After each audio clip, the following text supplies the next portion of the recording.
السلام عليكم. اليوم غادي نديرو صينيه ديال الخضره بالدجاج في الفران، كتجي زوينه لذيذه كتستحق تجربوها.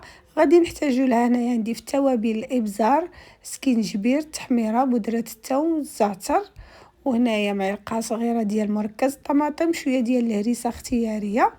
وهنا غادي ندير شويه زيت الزيتون قياس واحد 3 معالق كبار، وشويه ديال الماء باش غادي نخلط الشرموله ديالي. هنايا ضفت الملحه حسب الذوق، ما نكتروش حيت كيكون عندنا ديجا الدجاج مالح. وغادي نحرك الشرموله ديالي مزيان. هنايا غادي ناخذ الفخيدات ديال الدجاج، تقدروا ديروا صدر اولا دجاجه كامله اللي بغيتو، وغادي نشرملهم مزيان بديك الشرموله ونخليهم يرتاحوا على الاقل واحد نص ساعه.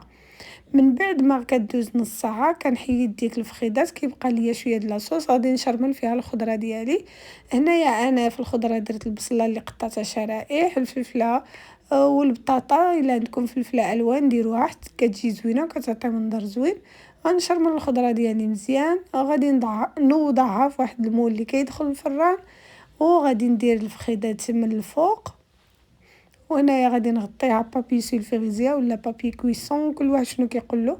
المهم الورق الغذائي ضروري ما نديرو الورق الغذائي، عاد نديرو بابي الومنيوم. وغادي ندخلها للفران اللي مسخن من قبل على 190 درجه مده 45 دقيقه. فاش تبقى واحد 5 دقائق يطيب ليا الدجاج باش نطفي الفران، غادي نريه للدجاج يتحمر. وهذا هو الشكل النهائي ديالو. انا زينته بمعدنوس وقدمته، كيجي طبق زوين ولذيذ وسهل. ونتمنى يعجبكم، ونتلاقاو في فيديو جاي ان شاء الله. بسلامه.